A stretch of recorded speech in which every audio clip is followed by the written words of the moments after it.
मंत्र आपको सिखाया भी जाता होगा और आप लोग गायत्री मंत्र जरूर पढ़िए। गायत्री मंत्र पढ़ने से बच्चा का दिमाग तेज होता है। गायत्री मंत्र पढ़ने से आपकी बुद्धि तेज होती है। आप जो चीज़ पढ़ाई वाला चीज़, जो चीज़ आपको नहीं याद होता है या याद करने के बाद आप जल्दी भूल जाते हैं, वो चीज़ जल्दी याद हो जाएगा और जल्दी भूलिएगा नहीं। गायत्री मंत्र इतना प्रभावशाली है। अभी आप सुन रहे थे, एम्स के वैज्ञानिकों ने, IIT के वैज्ञानिकों ने उस पर शोध किया है। हल्ला मत कीजिए, थोड़ा बस 5 मिनट हल्ला कीजिएगा, भगवान जी भाग जाएंगे। जहां हल्ला होता है वहां भगवान जी नहीं रहते हैं, भगवान जी छोड़ के भाग जाएंगे। भगवान वही रहते हैं जहां हल्ला नहीं होता है। ज्यादा हल्ला कीजिएगा तो क्या होगा? हम लोग यही गलती करते हैं। दुर्गा पूजा, सरस्वती पूजा मनाते हैं और दुर्गा माई, सरस्वती माई के कान के पास 2 भोंभार रख के खूब बजाते हैं। जरा आप बैठिए तो आपको वो कुर्सी पर बैठा देते हैं, आपके कान के पास 2 लाउड स्पीकर लगा देते हैं, अब बजाते हैं भोजपुरिया। कितना देर आप टिकिएगा? अरे जब हम आप नहीं बर्दाश्त करते हैं तो भगवान कैसे बर्दाश्त करेंगे?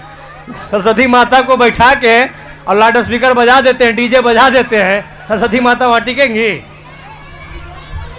तो यह निवेदन करना चाहेंगे, एक कहानी सुना करके हम अपनी वाणी को विराम देना चाहेंगे, है ना? तो गायत्री मंत्र आप लोग जरूर जपें, यहाँ के भाइयों का सहयोग जरूर करें। एक सेठ जी थे, उनका नाम था दानचंद। सेठ जी थे, उनका नाम था दानचंद, नाम था दानचंद, लेकिन दान एक को पैसा नहीं करते थे। कभी भूल से भी उनके दरवाजे पर कोई आ जाता था भिखारी, ब्राह्मण, सबको वापस कर देते थे, जाओ हमारे पास पैसा नहीं है। और नाम था उनका दानचंद। उनकी पत्नी रोज समझाती थी, अरे कभी दान वगैरह भी किया करो। वो कहते थे, अरे छोड़ो, दान क्या करेंगे? तो बोलती थी, अगर दान नहीं करते हो तो कम से कम गंगा जी नहा लो। गंगा जी भी नहाने नहीं जाते थे। बहुत दबाव देने के बाद एक बार सोचे कि चलो गंगा जी नहा लेते हैं। जब लोग इतना दबाव दे रहे हैं तो गंगा जी नहा लेते हैं। तो गंगा जी नहाने के लिए कहाँ गए? घाट पर नहीं गए। जहाँ घाट होता है नहाने वाला वहाँ नहीं गए। जहाँ शमशान घाट होता है, जहाँ मुर्दा जलता है, वहाँ गए। क्यों? ताकि वहाँ कोई आदमी नहीं मिलेगा, दान नहीं करना पड़ेगा, कुछ देना नहीं पड़ेगा। और घाट पर जाएंगे तो वहाँ पर पंडित जी, पुजारी जी मिल जाएंगे, दान करना पड़ जाएगा। तो जाके शमशान घाट पर गए और शमशान घाट पर जाके वहीं नहाए। भगवान देख रहे थे, भगवान को लगा कि बड़का भगत से पाला पड़ गया। ऐसा भगत है कि इतना कहने के बाद गंगा जी नहाने आया है, और नहाने के लिए कहाँ गया है? तो शमशान घाट पर गया है। भगवान एक पंडा का भेष बना के वहां आ गए। सेठ जी जैसे ही डुबकी लगा के बाहर निकले तो बोले, नारायण नारायण। दानचंद को लगा कि ला अजय डर से हमेशा नहाए ले जो पंडा जी आ गया। तो बोले, अरे आप यहाँ भी? तो बोले, हाँ हाँ, अरे हम संतोषी बाबा जी हैं, हम कहीं जाते नहीं हैं, शमशान घाट पर ही रहते हैं। यहाँ जो एक आध कोई आता है हमारा व्यवस्था करके चल जाता है। तो बोला, व्यवस्था का मतलब? तो बोले, जो भी आता है साल भर का व्यवस्था कर देता है, हम उसी में खुश रह जाते हैं और किसी से मांगते नहीं हैं। तुम साल भर अगर करना नहीं चाहो तो 6वें महीना का कर दो। बोला, नहीं नहीं, हम 6 महीना का नहीं करेंगे। तो कह रहे 6 महीना का व्यवस्था तुम हमारा नहीं करना चाहता, चलो 3 महीना का कर दो। बोला, नहीं, हम 3 महीना का नहीं करेंगे। 1 ही महीना का कर दो। नहीं नहीं, हम 1 महीना का नहीं करेंगे। अरे 1 दिन का कर दो। 1 दिन का भी नहीं करेंगे। भगवान को लगा कि बड़का भगत ही पाला पड़ गया है, बताइए 1 दिन का दान नहीं देना चाहता है।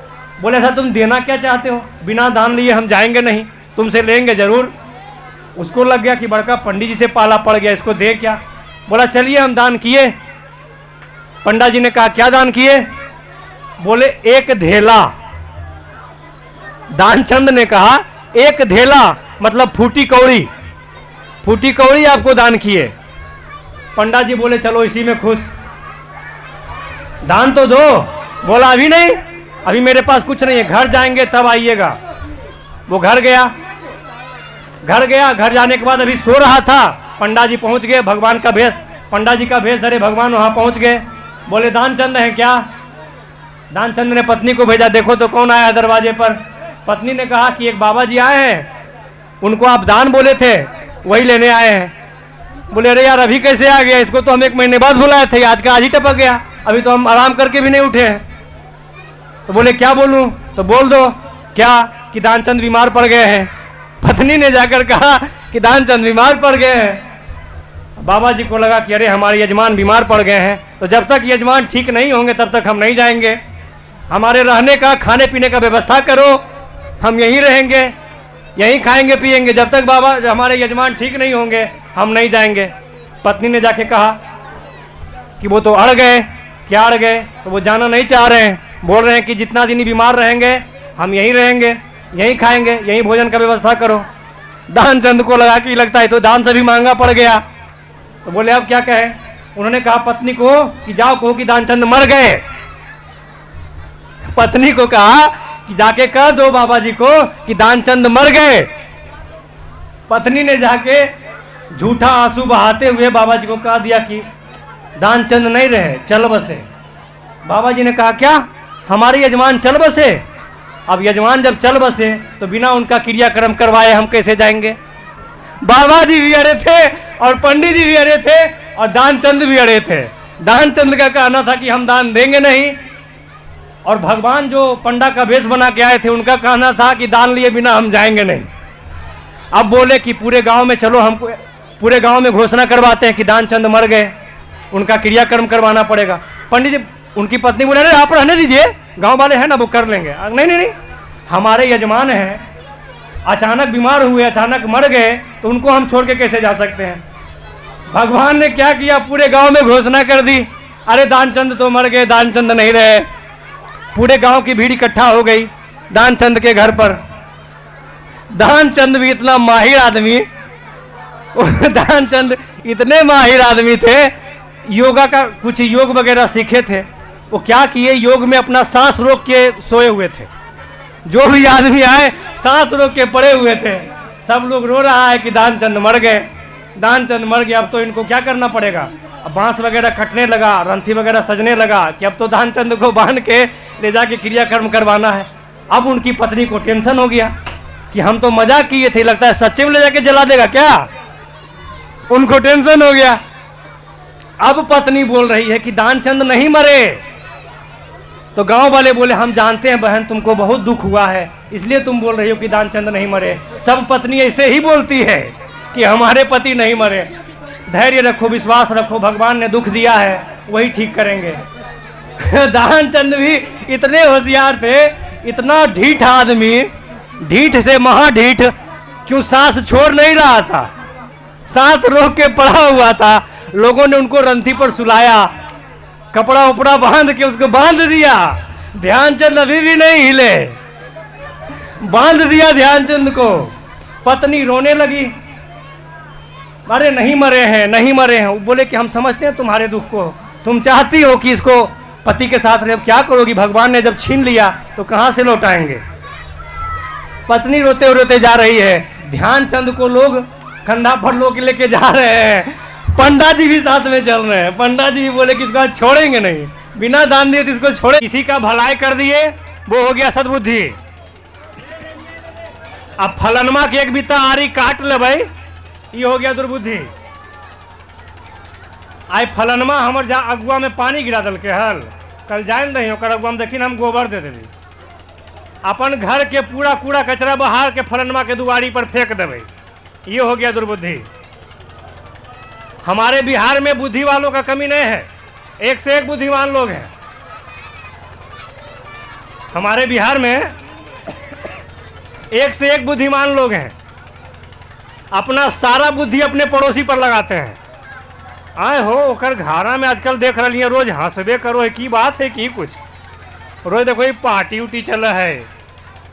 जितना दिमाग है, जितना तिकड़म है, सब पड़ोसी पर लगाते हैं। गायत्री मंत्र यही काम करता है, हमारी दुर्बुद्धि को, हमारे अंदर के उस कुबुद्धि को ठीक करता है।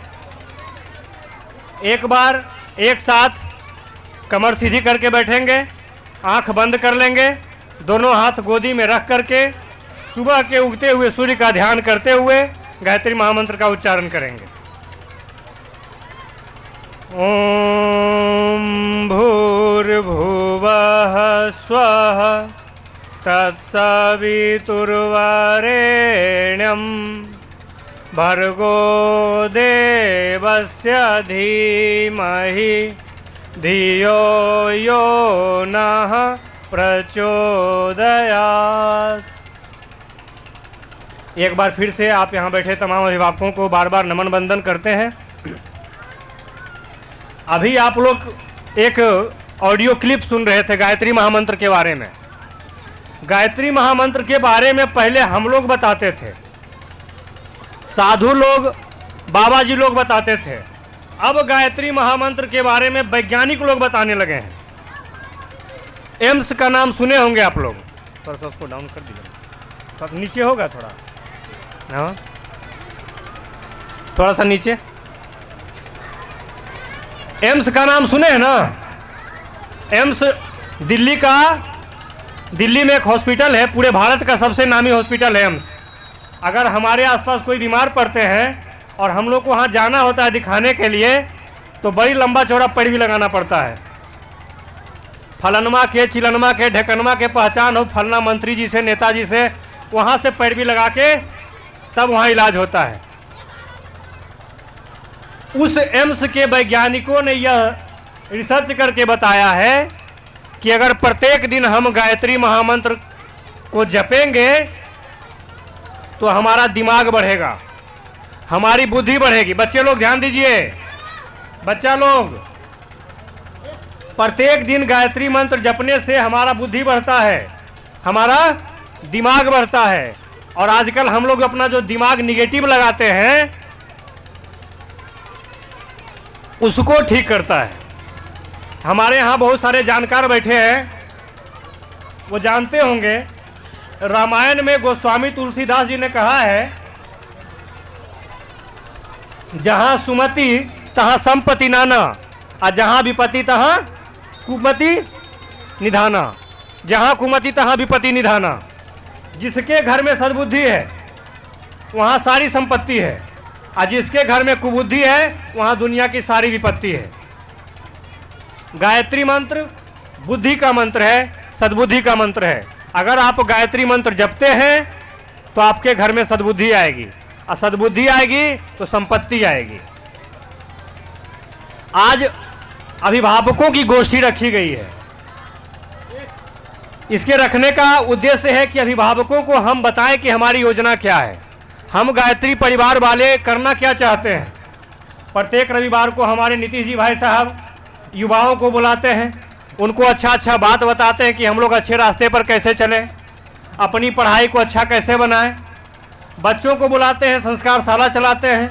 ट्यूशन पढ़ाने वाले आपको बहुत मिल जाएंगे, पैसा लेकर के ट्यूशन पढ़ाने वाले आपको बहुत मिल जाएंगे, लेकिन बच्चों को यह संस्कार देने वाले आपको नहीं मिलेंगे। और यही कारण है कि आज हम अपने बच्चों के पीछे पैसा तो खर्च करते हैं, बचपन से बच्चा को हॉस्टल में रखते हैं, उसको संस्कार नहीं दे पाते हैं। जैसा हमारे भाई साहब बता रहे थे, उसको समय नहीं दे पाते हैं, और बाद में वही बच्चा हम लोग को कहाँ छोड़ देता है? वृद्धाश्रम में छोड़ देता है। एक घटना बताना चाहेंगे आपको, हमारे यही बरबीघा की घटना है। माता पिताजी ने बच्चे को पढ़ा करके लिखा करके डॉक्टर बनाया।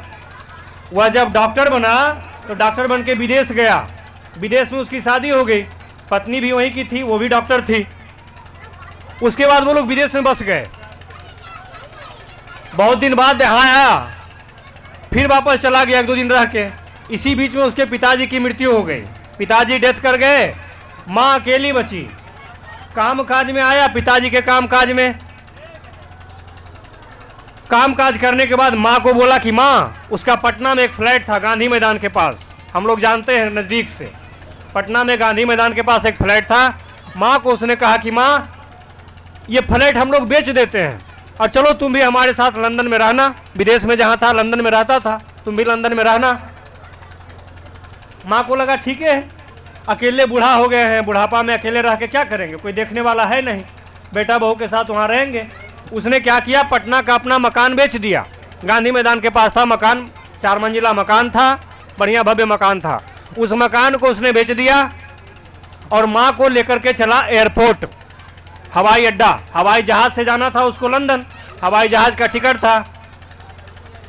माँ को उसने कहा कि माँ तुम यहाँ बैठो, मैं टिकट कटा कर आता हूँ। माँ को लगा कि बेटा टिकट लेने गया है, जबकि टिकट तो पहले से बुक था। माँ वहीं बैठकर इंतजार करते रही। 1 घंटा हो गया, 2 घंटा हो गया, उसका बेटा नहीं आया। माँ को लगा कि कहीं फंस गया होगा, हवाई जहाज़ से जाना है, टिकट लेने में देरी हो गई होगी। माँ तो माँ होती है, उसने 4 घंटे इंतजार किया, 5 घंटे इंतजार किया, 6 घंटे इंतजार किया, बेटा नहीं आया। जब शाम हो गया, सुबह से बैठे बैठे शाम हो गया, तो बोलते हुए हम सब हमारे रोंगटे खड़े हो जाते हैं। माँ रोने लगी। वह बूढ़ी माँ बिलख बिलख कर रोने लगी। जब अगल बगल के लोगों ने देखा कि क्या हुआ माताजी, तो माँ को लगा कि बेटा कहीं फंस गया होगा। उन्होंने कहा कि मेरा बेटा टिकट लेने गया था, हमको विदेश जाना है, लंदन में रहता है मेरा बेटा बहू, उसके साथ हमको जाना है, देखिए कहीं मेरा बेटा फंस गया। जब लोगों ने पता किया तो पता चला कि बेटा को जिस फ्लाइट से जाना था, जिस फ्लाइट से, वो तो सुबह निकल गई। बेटा माँ को अकेला हवाई अड्डा पर छोड़ के लंदन चला गया। माँ वहीं रोती रह गई। क्या चीज की कमी थी? संपत्ति का कमी था क्या? पैसा नहीं था? हमारे आपके पास तो मानते हैं कि कम पैसा है।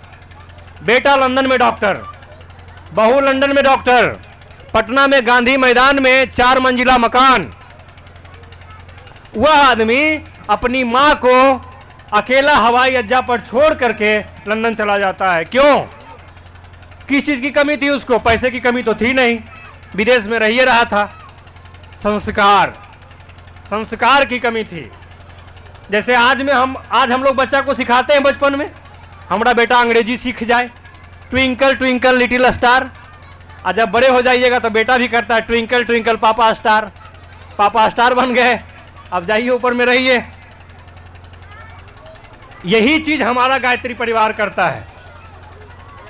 और सबसे बड़ी समस्या है, पहले बिगड़ने का कम साधन था, आज बिगड़ने के हजारों साधन हैं। एक टीवी घर में था तो परेशान करके रख दिया, और आज हर बच्चे के हाथ में मोबाइल है। वह बच्चा मोबाइल में क्या देखता है, वह बच्चा मोबाइल में क्या करता है, आपको नहीं पता, हम लोग जानते हैं। हम लोग जानते हैं उसको कि मोबाइल में क्या देखता है। हम लोग आज से नहीं, हमारे जो पटना में गायत्री परिवार का युवाओं का सबसे बड़ा हब है पूरे भारत का, वहाँ हमारे जो आदरणीय मनीष भैया हैं 25 साल से युवाओं का टीम चला रहे हैं। वहाँ लगभग 4 से 5 लाख युवा भाई जुड़े हुए हैं, और हम लोग भी 2006 से उसमें जुड़े हुए हैं। 2006 से ही युवाओं के बीच रहने का मौका मिला, युवाओं से मिलने का मौका मिला। हर तरह के युवा को जानते हैं, सबसे मिलते हैं, सबके अंदर की बीमारी जानते हैं। आप गार्जियन हैं, आपको नहीं पता कि आपका बेटा अकेले में क्या कर रहा है। आज गार्जियन भी बैठे हैं, युवा भाई भी बैठे हैं। लोग कहेगा अरे तो पोल खोलने आए हैं, आज सबका पोल खुलेगा।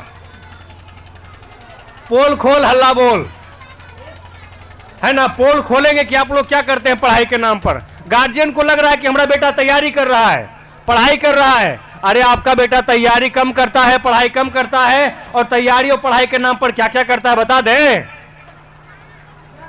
कहिएगा अरे वाह रे भाई, तो फंसा दिया हो गायत्री परिवार वाला। हम लोग कोई साधु जी बाबा जी नहीं है। यहाँ जितने भी भाई हम लोग बैठे हैं, कोई आपको साधु जी लग रहे हैं? हम लोग बाबा जी लग रहे हैं? ऐसा लग रहा है कि हिमालय से आए हैं, बड़का बड़का एकदम झोटा बढ़ेले हैं और धुनी रमा रहे हैं। नहीं साहब, हम लोग साधु जी बाबा जी नहीं। हम लोग कौन हैं? हम लोग गायत्री परिवार के कार्यकर्ता हैं। गायत्री परिवार के संस्थापक परम पूज्य गुरुदेव पंडित श्री राम शर्मा आचार्य, माता भगवती देवी शर्मा के भेजे हुए डाकिया हैं हम लोग। उन्होंने हमको चिट्ठी दिया है, हम लोग शांति कुंज हरिद्वार से उनकी चिट्ठी लेके आए हैं आपके पास। क्या सुनाने आए हैं? यही सुनाने आए हैं कि समय रहते बदल जाइए, समय रहते बदल जाइए, नहीं तो समय जब बदलेगा तो बड़ी तकलीफ होगी, बहुत तकलीफ होगा अगर समय बदल दिया तो। अभी 2 साल पहले क्या हुआ? कोरोना आ गया, तबाह कर दिया। अब पहले से हल्ला कर रहे हैं कि संभल जाइए, बदल जाइए। क्या बदलना होगा? अपने आप को ठीक कर लीजिए। कैसे ठीक करें? सुधर जाइए, अपनी बुद्धि को ठीक कीजिए, अपने विचार को ठीक कीजिए, अपने कर्म को ठीक कीजिए। नहीं साहब, हम तो ठीके काम करते हैं, रोज हनुमान चालीसा का पाठ करते हैं। अच्छा, को नहीं जानत है सग में कभी संकट मोचन नाम तिहारो। हनुमान जी के सामने आंख मूंद के खड़ा होते हैं और बोलते हैं, हे हनुमान जी, आपका नाम इस जगत में कौन नहीं जानता है, आप तो संकट हरने वाले हैं और हम लोग संकट खड़ा करने वाले हैं। हम लोग तो रावण से भी बढ़ गए। उस समय का रावण अभी अगर यहां आ जाए तो हमको देख के लजा जाएगा। उस समय का रावण हमको देख के लजा जाएगा कि आज का आदमी तो रावण से भी बढ़ के निकला। अरे रावण जब माता सीता को अपहरण करके ले गया था तो अशोक वाटिका में ले जाकर सुरक्षित रखा। आज का आदमी तो इतना गया बीता है, इतना सड़ गया है, इतना गल गया है कि छोटी छोटी बच्चियों तक को नहीं छोड़ रहा। और आप कहते हैं कि साहब हम बदल गए हैं। अरे आप तो जो होगा सो ऊपरे वाला जानेगा। दुर्गा माई, हम लोग दुर्गा चालीसा का पाठ करते हैं, दुर्गा सप्तशती का पाठ करते हैं। दुर्गा माई को कहते हैं, हे दुर्गा माई आप क्या हो? तो आप शुंभ निशुंभ संहारिणी हो, महिषासुर मर्दनी हो। दुर्गा माई ने क्या किया था? हम लोग पढ़ते हैं ना, नवरात्रा करते हैं तो दुर्गा सप्तशती का पाठ होता है घर में। उसमें हम लोग पढ़ते हैं कि दुर्गा माई ने क्या किया था? महिषासुर को मारा था। महिषासुर क्या काम करता था? सारा जितना भी गलत काम है सब महिषासुर करता था। एक दिन दुर्गा माई के सामने गया, दुर्गा माई के साथ भी गलत करने लगा। दुर्गा माई ने क्या किया? भाला भोंक दिया। जो भी गलत कीजिएगा दुर्गा माई का भाला भोंका जाएगा। ऐसा मत समझिए कि साहब हम गलत करेंगे तो हम बच जाएंगे। हम आज आपको बता रहे इतना बढ़िया बढ़िया बात। अगर हम गलत करेंगे तो गायत्री माता हमको बचा लेंगी? नहीं बचाएंगी। हमारे गुरुदेव कहते थे, बेटा भगवान जब अपने बाप को नहीं बचा पाया तो तुमको क्या बचा लेगा? ऐसे ही बोलते थे हमारे गुरुदेव पंडित श्री राम शर्मा आचार्य। भगवान जब अपने बाप को नहीं बचा पाया तुमको क्या बचा लेगा? भगवान कौन? श्री राम। भगवान श्री राम। उनके बाप कौन? दशरथ। उनको श्राप था कि जैसे आज हम बेटा के वियोग में मर रहे हैं तुम भी मरोगे। उनके बेटा भगवान थे। भगवान श्री राम अपने बाप को नहीं बचा पाए, हमको आपको कौन बचा लेगा? जब बेटा अपने बाप को, जिसका बेटा स्वयं भगवान था, वो अपने बाप को नहीं बचा था। इतना ताकतवर, इतना बड़ा विद्वान, इतना बड़ा धनवान, सब कुछ था रावण के पास। उस समय रावण हवाई जहाज से चलता था। रावण के पास उस जमाने में हवाई जहाज था, पुष्पक विमान। क्या हुआ? जब मरा तब रहा न कोई रावण हारा। कहा जाता है, हम लोग सुनते हैं कि रावण के घर में 1.25 लाख नाती पोते थे, एक से एक वीर, एक से एक विद्वान। कुंभकर्ण जब साल में एक बार जगता था तो गांव का गांव खा जाता था, इतना बड़ा बलवान था। क्या हुआ? समाप्त हो गया। समाप्त हो गया। किसने समाप्त किया? एक साधारण से दिखने वाले वनवासी ने। एक साधारण से दिखने वाला वनवासी जो 14 साल से जंगल में भटक रहा था, जिसकी पत्नी को रावण ने किडनैप कर लिया था, उस आदमी ने रावण को क्या किया? मार दिया। रावण को बहुत समझाया, सुधर जाओ। रावण बोला हम नहीं सुधरबो। बोले बदल जाओ, सीता को लौटा दो। हम नहीं लौटेबो। हम तो जमीन जोतले रहबो, हम जमीन नहीं छोड़बो। हम आरी काटबे करबो, काट लेबो, तोरा जे करे को कर ला। यही काम करता था रावण। किसी का आरी काट लेता था, किसी का जमीन जोत लेता था, किसी का बूट उखाड़ लेता था। रावण यही काम करता था। अंत में क्या हुआ? मर गया। उसके कुल में कोई अग्नि देने लायक नहीं रहा। रावण जब मरा तो उसको जलाने के लिए उसका कोई नाती पोता नहीं बचा। यह हाल हो गया उस रावण का। तो जब रावण जैसा विद्वान, रावण जैसा बलवान नहीं बचा तो हम आप किस खेत के गाजर मूली हैं? हम लोग किस चीज पर इतराते हैं? माफ कीजिएगा, हमारी बात अगर बुरी लगती हो तो हम हाथ जोड़कर क्षमा मांगते हैं, क्योंकि आप हमारे भी अभिभावक हैं। लेकिन सच्चाई यही है, आज के समय की सच्चाई यही है। डॉक्टर के पास जाइएगा तो डॉक्टर ऑपरेशन करवे करेगा, चाहे कितनो खून बहे, चाहे कितनो दर्द हो। आपके खून बहने के डर से, आपके दर्द के डर से डॉक्टर ऑपरेशन नहीं छोड़ेगा। हम लोग गायत्री परिवार के लोग ऑपरेशन करने वाले हैं। हम लोग साधु बाबा जी नहीं हैं, कोई प्रवचन करने वाले नहीं हैं। हम लोग कोई बहुत बड़े विद्वान वक्ता नहीं हैं। हम लोग आप ही के बीच के, आप ही के बच्चे के समान हैं, जो अच्छे चीज से जुड़ करके खुद को अच्छा बनाने के प्रयास में लगे हुए हैं। गायत्री परिवार का मतलब क्या है? गायत्री परिवार का मतलब हो गया अच्छे लोगों का परिवार। गायत्री परिवार का मतलब अच्छे लोगों का परिवार। अगर आप गायत्री परिवार से नहीं भी जुड़े हैं और आप अच्छे हैं आपका कर्म अच्छा है, आप लोगों की भलाई करते हैं, आपके विचार अच्छे हैं, आप किसी को भटकाते नहीं हैं, आप किसी का कुछ बिगाड़ते नहीं हैं, तो फिर भी आप गायत्री परिवार के सदस्य हैं। कुछ लोग ऐसे भी आपको मिल जाएंगे जो गायत्री परिवार के नाम पर जुड़ के ठगने का काम करते हैं, वैसे लोग भी मिलते हैं। जी जैसे संतान का जन्म होता है, एक बार हम लोग चाहेंगे एक साथ गायत्री महामंत्र का उच्चारण करें। कमर सीधी करके बैठेंगे, कमर सीधी कर लीजिए। बहुत देर से आप लोग बैठे बैठे हाथ पैर थक गया होगा, नहीं हाथ पैर में दर्द करने लगा होगा। एक बार जरा कमर सीधी करके बैठेंगे। गायत्री मंत्र बुद्धि का मंत्र है। बुद्धि दो तरह की होती है, हम लोग जानते हैं, है ना। बुद्धि दो तरह की होती है, एक होती है सद्बुद्धि और एक होती है दुर्बुद्धि। नहीं है को बिहान बिना लोटबा नहीं लुघड़े लगतो तब समझ में तो कि बेटबा वो बेटबा से एगो लोटबो नहीं लगतो जे आई घोलट रहो है। आज देख के मजा आबो है न, बिहान घोलटे तो तखने मजा आई। तो माफ कीजिएगा, आपसे यही निवेदन करना चाहते हैं, यही संस्कार देने का काम करता है गायत्री परिवार। गायत्री परिवार हमारा संस्कार देता है। क्या देता है? उसी के लिए हमारे भाई नीतीश कुमार जी युवाओं को बुलाते हैं कि अच्छे विचारों से जुड़िए, अच्छे संस्कारों से जुड़िए। बाल संस्कार शाला चलाते हैं, बच्चों को 2 घंटा बुलाते हैं, उनको अच्छी अच्छी बात सिखाते हैं पढ़ने के लिए। किसके लिए? वो बच्चा अगर कल बढ़िया बनेगा तो नीतीश जी को कुछ दे देगा या गायत्री परिवार को दे देगा कि अपने परिवार का ही भलाई करेगा। एक बात आप लोग हाथ उठाइएगा, एक बात, कौन कौन चाहते हैं कि हमारा बेटा चोर बन जाए, बेईमान बन जाए? हाथ उठाइए। कौन कौन लोग चाहते हैं कि हमारा बेटा चोर बने, बेईमान बने? कोई नहीं चाहते हैं, सब चाहते हैं कि हमारा बेटा अच्छा बने। तो अच्छा जहां बनाया जाता है वहां काहे नहीं भेजना चाहते हैं?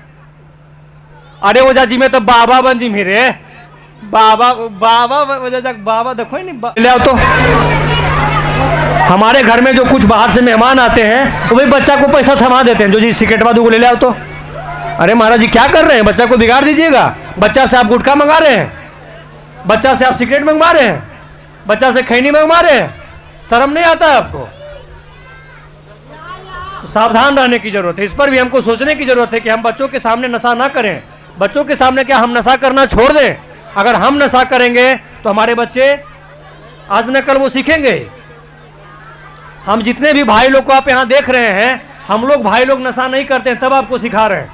हम लोग भाई लोग कोई गलत काम करने से घबराते हैं, उससे बचना चाहते हैं। रोड पर चलते हुए किसी माँ बच्ची को देख के कमेंट नहीं करते हैं, तब आपको समझा रहे हैं। हम लोग कोई बाबा जी साधु जी नहीं है, पहले अपने ऊपर उस चीज को उतारते हैं, तब लोगों को समझाते हैं। थोड़ा सा हम लोग को अपना खान पान भी ठीक रखना पड़ेगा। आजकल खाने पीने में हम लोग ऐसा कर दिए हैं कि जो मन में आया सब निगल लिए। शाकाहार, शाकाहार सबसे बढ़िया आहार है। हमारी बात आप छोड़ दीजिए, अभी तो मोबाइल का जमाना है, आप गूगल पर सर्च कीजिए। गूगल पर दुनिया की सारी जानकारी है। आप गूगल निकाल के सर्च कर लीजिए। हमारे इस अभी के दुनिया में जितने भी वैज्ञानिक हैं उसमें से 90% वैज्ञानिक आपको शाकाहारी मिलेंगे। 90%। हमारे भारत के पूर्व वैज्ञानिक और पूर्व राष्ट्रपति डॉक्टर APJ अब्दुल कलाम शाकाहारी थे। हम लोग चाहते हैं क्या? मांस मछली जे मिलो अपना भंगस ले जो, एकदम जे मिले रगड़ ले जो। आहार सबसे बड़ा चीज है। जैसा खाए अन्न वैसा बने मन। जब अन्न ही हमारा बढ़िया नहीं होगा तो मन बढ़िया कहां से बनेगा? अन्न की शुद्धता, भोजन की शुद्धता, इस पर ध्यान देने की जरूरत है।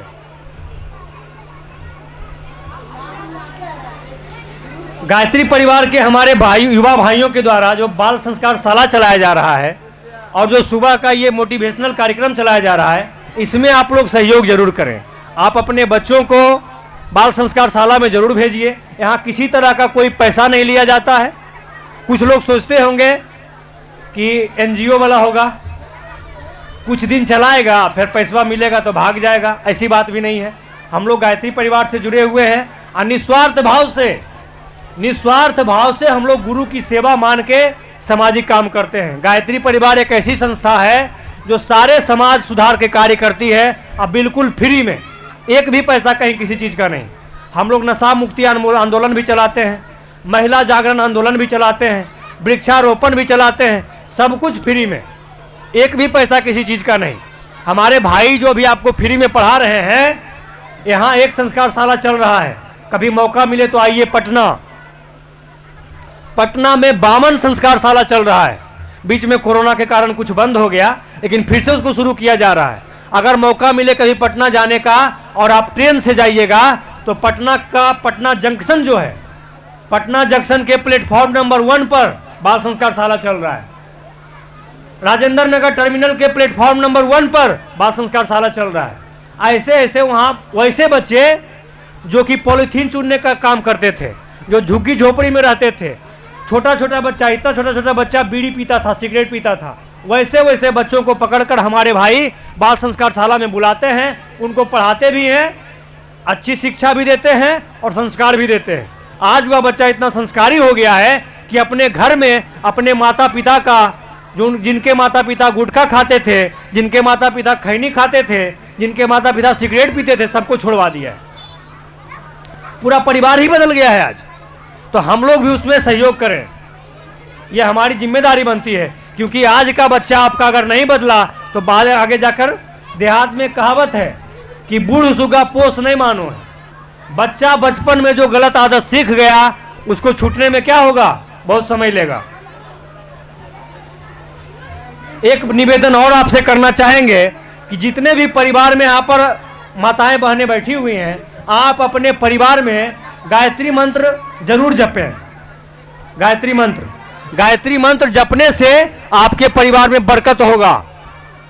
गायत्री मंत्र जपने से आपके परिवार में बरकत होगा। गायत्री मंत्र से सब कुछ मिलता है। आप जिस भगवान को मानते हैं उन्हीं को मानिए। आप दुर्गा माई को मानते हैं उन्हीं को मानिए। आप राम भगवान को मानते हैं उन्हीं को मानिए। आप कृष्ण भगवान को मानते हैं उन्हीं को मानिए। जिन भगवान को आप मानते हैं उन्हीं को मानिए। आप जिन गुरु जी को मानते हैं उन्हीं को मानिए। हम आपको ये नहीं कह रहे कि आप गायत्री माता को मानिए। हम आपको ये नहीं कहते कि आप हमारे गुरुदेव से जुड़ जाइए, ये नहीं कहते। गायत्री मंत्र जपिए। आप किन्हीं भी भगवान को मानते हुए, किन्हीं भी गुरुदेव को मानते हुए गायत्री मंत्र जप सकते हैं। गायत्री मंत्र बुद्धि का मंत्र है। गायत्री मंत्र सद्बुद्धि का मंत्र है। अगर आप गायत्री मंत्र जपेंगे और पति पत्नी अगर साथ जपेंगे तो आपके परिवार में बरकत होगा। पति पत्नी में झगड़ा नहीं होगा, सास बहू का झगड़ा नहीं होगा। अगर आपके बगल वाला पड़ोसी 1 लाख रुपया महीना कमा रहा है और आप 10,000 रुपया महीना कमा रहे हैं, तो आप 10,000 में खुश रहिएगा। इतना खुश रहिएगा कि बगल वाला पड़ोसी आपसे जलेगा, यहाँ हो मैं इतना कमाबू, ये तभी इतना नहीं खुशी है, ये 10,000 में इतना कैसे खुश रहो। गायत्री माता बरकत देती है। गायत्री मंत्र से बरकत होता है परिवार में। इसलिए आपसे निवेदन करना चाहेंगे कि गायत्री मंत्र जरूर जपिए। बस थोड़ा सा और समय लेते हुए आज के इस कार्यक्रम को हम विराम देना चाहेंगे। माफ़ कीजिएगा, यही निवेदन करना चाहते हैं कि गायत्री परिवार हमारी जो संस्था है, यह चाहती है कि हम अच्छे बने, हमारे बच्चे अच्छे बने। हम सभी चाहते हैं कि हमारा बच्चा अच्छा बने। तो अच्छा बनाने वाला कोई मशीन है? कोई ऐसा मशीन है आपके पास जिसको हम उस आदमी में जोड़ दें, उसका तार उड़ तो उसको अच्छा बना दे? कोई ऐसा कंप्यूटर है भारत में या विदेश में कि उसका कनेक्शन उसमें दे दें तो उसको अच्छा बना दे? नहीं साहब, कोई ऐसा मशीन आज तक दुनिया में नहीं बना जो आदमी को अच्छा बना दे। वह संस्कार कहां दिया जाता है? वह संस्कार हमारे भारत में दिया जाता था। पहले हमारे घर के दादा दादी, माता पिता अच्छी बातें बताते थे, अच्छे संस्कार देते थे। रात में जब लोग सोते थे तो सोने से पहले रामायण का पाठ किया जाता था। इससे बच्चा बढ़िया चीज सीखता था। आजकल लोग सिनेमा देख के सोते हैं। आजकल लोग रात में मोबाइल में सिनेमा देखते हैं, टीवी पर सीरियल, सास बहू का सीरियल देख के सोते हैं। देख रहे हैं कि सास झुटिया रही बहू को, बहू झुटिया रही सास को। इसका चुगली उसके घर में, उसका चुगली उसके घर में। हम क्या सीखेंगे? चुगलखोर बन जाएंगे, बेईमान बन जाएंगे। हाँ, वो बता तो है, ये है बतिया ठीके का लो, बतिया तो जो बतबो हो से ठीके का लो, लेकिन खुटवा रह तो हो जाए। अरे भैया, अभी समय है बदलने का। महाकाल का चक्र चल रहा, सभी बदल जाएंगे और जो नहीं बदल पाएंगे अपने आप कुचल जाएंगे। युग परिवर्तन की बेला है, मानो यह न मानो, यह बोल रहा है महाकाल, यह बोल रहा है महाकाल। महाकाल ने भविष्यवाणी कर दी है कि आने वाला जमाना अच्छे लोगों का है। आने वाला जो जमाना है वो अच्छे लोगों का है, उसमें अच्छे लोग टिकेंगे। जो बुरे लोग हैं वो धीरे धीरे समाप्त हो जाएंगे। बुरा लोग समाप्त हो जाएगा। मान के चलिए, अभी आपको लगता होगा, आप लोग सोचते होंगे कि देखिए फलनमा बेईमानी के लिए तो लाख रुपया कमा ललके, हम अच्छा काम के लिए तो कहाँ हमारा पैसा आ गए। वो फलनमा देखिए चोरी डकैती के लिए, घूसखोरी के लिए, भ्रष्टाचार के लिए तो करोड़ों कमा ललके। अरे आपको नहीं पता है वो करोड़ उस पर भारी पड़ रहा है। हम लोग जानते हैं नजदीक से।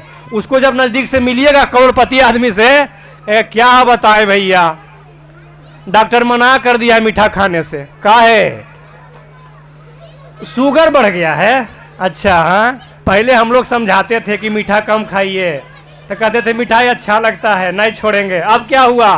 डॉक्टर बोल दिया डायबिटीज बढ़ गलो है, मीठा खेबो तो टंग जीवो, टंगबे करबो।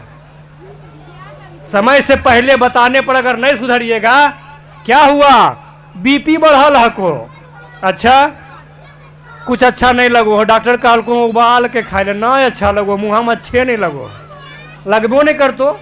जखने सबसे चूस रहा होल ऊपर वाला कमाए घुसखोरी, तखने मन लगो हलो।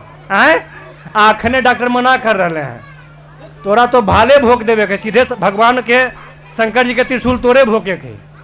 अब पूजा पाठ करते हैं, हनुमान चालीसा पढ़ते हैं, वो हनुमान चालीसा कहीं नहीं काम करेगा। आपका रामायण व्यर्थ है, आपका हनुमान चालीसा बेकार है, आपका दुर्गा सप्तशती का पाठ बेकार है, जब तक कि आप अपने कर्म को नहीं सुधारते हैं। अगर आप अपने कर्म को नहीं सुधारते हैं, अगर हम अपने विचार को नहीं सुधारते हैं, तो हमारा दुर्गा पाठ किसी काम का नहीं। दुर्गा माई आपको नहीं बचाएंगी। रावण क्या करता था? रावण के बारे में हम लोग सुने हैं। रावण बहुत बड़ा भक्त था शंकर भगवान का। हम लोग शंकर भगवान का पूजा करते हैं तो क्या चढ़ाते हैं? गंगा जल चढ़ाते हैं, गंगा जल शंकर भगवान का। बेलपत्तर चढ़ाते हैं, बेलपत्तर भी शंकर भगवान के। धतुरा चढ़ा देते हैं कि जो धतुरा सुंघा देंगे तो शंकर भगवान बेहोश हो जाएंगे और उनका झोलिया लेके भाग जाएंगे। माने हम दू कौड़ी के इंसान इतना होशियार, और शंकर भगवान जो पूरा सृष्टि को बनाया वो इतना बुर्बक। माने भगवान इतना बुर्बक हो गया कि यदि को धतुरा सुंघा देंगे तो हमारा बेटा के नौकरी लगा देंगे, है ना? इतने होशियार। आजकल के आदमी इतना होशियार हो गया कि भगवान को चाहता है कि जिसन गंगा जल चढ़ा दें, जिसन बेलपत्तर चढ़ा दें और जैसन धतुरा सुंघा दें और भगवान खुश हो जाए। और रावण पूजा करता था तो क्या करता था? अपना मूड़ी काट के चढ़ा देता था। रावण इतना बड़ा भक्त था शंकर भगवान का कि अपना सिर काट के चढ़ा देता था। वह रावण जब मर गया तो शंकर भगवान बचाने ना आए, नहीं देखे शंकर भगवान उसको। का है? शंकर भगवान का बहुत बड़ा भक्त था रावण। उस समय का धरती आकाश पताल में उसके जैसा कोई वीर नहीं था। देवता उसके नाम से थर्राते थे। रावण जब एक बार अपने महल से निकलता था, एक बार पैर पटकता था तो धरती थर्राती थी, कांपने लगती थी। उसके नाम से देवी देवता कांपते थे। सभी देवी देवता को, इंद्र भगवान को, वरुण देव को, अग्निदेव को, पवन देव को अपने यहां बंदी बना के रखा था रावण। शनि देव को भी बंदी बना लिया था, जिस शनि देव से हम लोग डर के 5 अंगूठी पहनते हैं, 5 उंगली में। ये अंगूठिया जी है कौन है? इस शनिचर देव। तो ताजुब की बात है, हमारे गांव में, हमारे घर में ही गायत्री परिवार के नाम पर चंदा मांगने के लिए आ गए कि भैया गायत्री परिवार के जग है, चंदा दो। हमको लगा आश्चर्य की बात, हम पूरा पटना से लेके शेखपुरा तक सब जगह जा रहे हैं, कजा जग है, एगो जगह में जग है। हमके कहाँ जग है जरा बताइए। तो कहा आप नहीं, आप गुस्सा हो गया हम पर, आपको क्या पता है कि आप गायत्री परिवार के हैं? जब उसको हम पूरा बताए तो बेचारा झोला लेके भाग गया। कहा कि ओ देखिए, तो गायत्री परिवार के नाम पर लोग ठगने का भी काम करते हैं। जहाँ अच्छाई है वहाँ बुराई भी रहता है कि नहीं है? और जहाँ बुराई है वहाँ अच्छाई भी है। तो निवेदन करना चाह रहे थे हम आपसे कि हमारे जो नीतीश भाई साहब कार्यक्रम कर रहे हैं, आप गांव के, इस गांव का भाग्य समझिए, उस घर का हो भाग्य समझिए जहां एक सुपुत्र का जन्म होता है। कुपुत्र तो बहुत जगह है। आजकल का बच्चा तो अपने माई बाप को नहीं छोड़ रहा है, माई बाप को गाली देता है, घर से निकाल देता है। और वैसे समय में अगर हमारे भाई इतना अच्छा काम कर रहे हैं तो हम सभी भाइयों का, ग्रामीणों का यह कर्तव्य बनता है कि इनको सहयोग करें। संस्कार शाला में अपने बच्चों को जरूर भेजिए। यहाँ अच्छी बातें बताई जाती है तो आपके बच्चे भविष्य में जाकर अच्छा बने। हम सब चाहते हैं कि हमारे बच्चे अच्छे बने, लेकिन कैसे बने? सब चाहता है कि भगत सिंह पैदा हो, लेकिन हमारे घर में नहीं, पड़ोसी के घर में। महात्मा गांधी पैदा हो केकर घर में? पड़ोसिया के घर में। देन दो एगो महात्मा गांधी जिंदगी भर हमर बेटा डॉक्टर बनते जी। अच्छा, इंजीनियर, अच्छा कैसा डॉक्टर बनेगा? डॉक्टर बनाइए, कोई गलत बात नहीं है। अपने बच्चों को डॉक्टर बनाइए, इंजीनियर बनाइए, IAS IPS बनाइए, भविष्य में बनना भी चाहिए, लेकिन वैसा डॉक्टर बनाइए जो डॉक्टर बनने के बाद बुढ़ापा में थोड़ा आपसे पूछ ले, पापा कैसे हैं, ठीक है ना? ऐसा नहीं कि टाटा बाय बाय, तुम अन्य हम दोनों व्यक्ति अन्य। आजकल यही ना हो रहा है। बहू घर में आई नहीं कि अलग रहने का प्लान बन गया। तो थोड़ा सा ढंग से मैनेज करके हम लोग को चलना पड़ता है। यही काम करता है संस्कार। गायत्री मंत्र यही काम करता है। हम बच्चे को बचपन में बीमारी से बचाने के लिए कई तरह का टीका देते हैं। बच्चा को पोलियो का लकवा नहीं मारे, हमारा बच्चा बीमार नहीं पड़े, उसके लिए कई तरह का टीका दिया जाता है। तो गायत्री मंत्र संस्कार ये टीका है, ताकि हमारा बच्चा बुरे रास्ते पर ना जाए, हमारा बच्चा बुरा ना बने, हमारा बच्चा गलत रास्ते पे ना जाए। इसके लिए गायत्री मंत्र का टीका दिया जाता है। आजकल हम गार्जियन लोग भी अपने बच्चे से ज्यादा अपेक्षा रखते हैं। बच्चे की रुचि का ध्यान नहीं रखते हैं। बच्चा करना कुछ और चाह रहा है, हम लोग करवाना कुछ और चाह रहे हैं। बच्चा चाह रहा है कि हम ये काम करें, हम लोग चाहते हैं कि नहीं तो ये बन। तो थोड़ा सा हम लोग बच्चों को भी बच्चों की रुचि का ध्यान रखना पड़ता है कि बच्चे हमारे किस चीज़ में इंटरेस्टेड हैं, मतलब पढ़ाई वाले चीज़ में, ऐसा नहीं कि गलत काम में। अब गलत काम में बच्चा चाह रहा है चोरी करना, तो थोड़े उसमें छोड़ देंगे। दूसरा चीज़ है नशा। आजकल छोटे छोटे बच्चे, इतनी उम्र के 8वां क्लास में पढ़ने वाला बच्चा, 9वां क्लास में पढ़ने वाला बच्चा नशा करता है। जानकर आश्चर्य होता है कि छोटी छोटी उम्र के बच्चे चाय के दुकान पर, पान के गुमटी पर खड़ा होकर सिगरेट पीता है, और उसको कोई मना नहीं करता है कि तुम ऐसा काहे कर रहा है। गायत्री मंदिर में जाएगा तो उसको 5 गो मना करेगा, रे तो अभी उम्र हो करम जाए के, तो अभी उम्र लोग पढ़े लिखे के, खाए खेलने के, करियर बनावे के, तो उम्र है गायत्री मंदिर में जाए के रे, अभी पढ़े लिखे जाके बाबा बनवी। लेकिन अगर वही बच्चा सिगरेट पी रहा है, वही बच्चा नशा कर रहा है, वही बच्चा खैनी खा रहा है, उसको कोई मना नहीं करता, अरे तुम्हारा उम्र है अभी खैनी खाने का, तुम काहे खैनी खा रहा है, कोई मना नहीं करेगा। वो बच्चा सिगरेट पिएगा, उसको कोई नहीं कहता कि तुम काहे सिगरेट पी रहा है, तुम्हारा उम्र अभी सिगरेट पीने का नहीं है। अच्छा चीज से जुड़िएगा तो 5 गो पैर खींचेगा, और गलत रास्ता पर चाहिएगा तो फलानुमा के बेटवा बन जा रहे हैं, हमरा की मतलब अगर बेटवा जाए, माफ की